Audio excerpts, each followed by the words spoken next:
Alright guys, we're just going to look at a technique to attack the guillotine from full guard. This is a good one to give your opponent some bait. When they take it, you get the attack that you really want.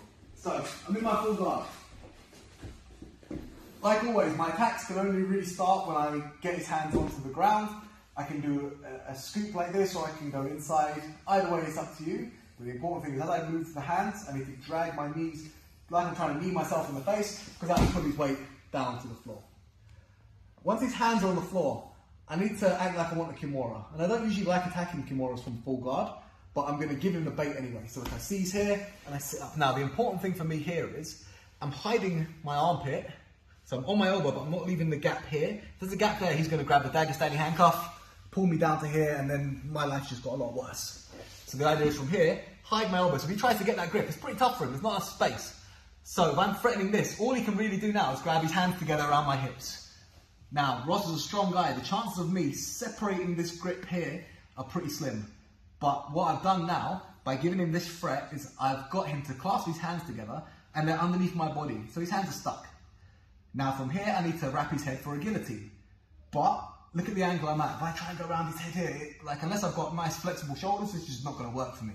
So this is where it gets a bit mean. I take the nice point of my elbow, slide it up his body, never let go of this hand, because any time he separates his hands, I'll go to the Kimura. So I'm still giving him the threat here.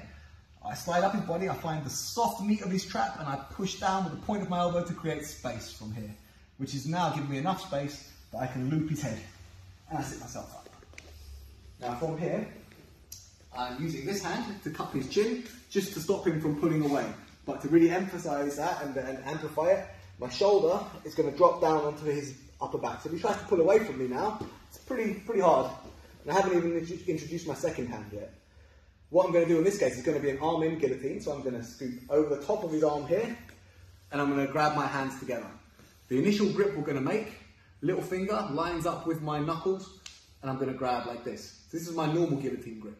And I can finish him with that. What I'm going to do to make it a really effective guillotine is my choking hand is going to then, once I get to here, turn all the way around so that my little finger is facing the ceiling, my thumb is facing the floor. And that's going to be my grip. Once I get that, he'll tap pretty quickly. So from here, this hand comes in, I grab the back of my own knuckles. Now from here, I begin the rotation, so I grab palm to palm. Now instead of trying to pull him in, at this point he knows he's in trouble. If I try and pull him straight backwards and he sits on his heels, it's quite hard for me to drag him in here. And I don't want to get into a fight strength to strength there. So I'm literally just going to sit on his head. So from here, I drive onto my elbow. This leg goes up his back. So I do that, fall to the side here, this goes up his back here. Now from there, I just put my elbow in my pocket, drag my hands up onto my chest there, and I get very, very nasty guillotine choke from there. Like I say, the most important takeaway from this, that's your initial grip.